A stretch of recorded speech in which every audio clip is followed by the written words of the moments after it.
That was really the vision of Andy Freeman, who was the first co-op manager.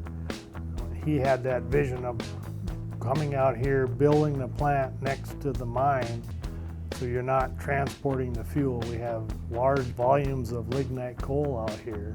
Build a transmission line to transmit the power up to the service territory instead of transporting the fuel up there. So it's a lot cheaper option to do that.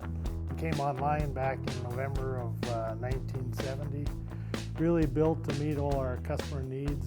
We serve an area, northwestern Minnesota and northeastern North Dakota, about 130-some thousand consumers up in that area. So Unit 1 was built to bring the low-cost lignite energy mine mouth facility. It was really the first cyclone that was built to burn lignite fuel from North Dakota, so it's kind of unique in that standpoint.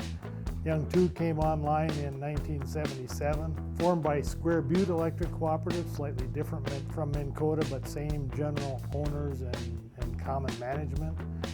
It was built with a deal with Minnesota Power.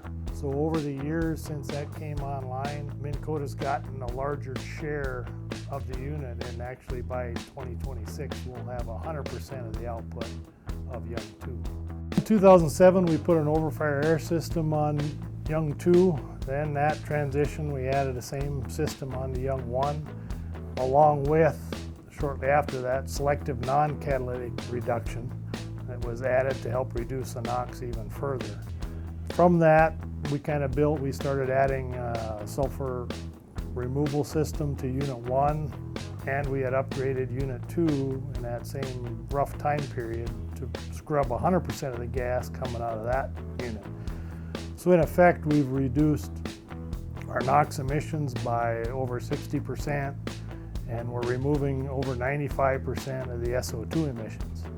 Then on the tail end of all that, we also put on a system to remove mercury from both units. So we're reducing that below allowable limits on both units. Project Tundra is looking at adding a CO2 capture facility to the back end of Young 2 and capture 100% of the gas flow. Hopefully compress it, put it into a pipeline. If we can't work out an arrangement with that, maybe it's got to be injected into a permanent storage nearby.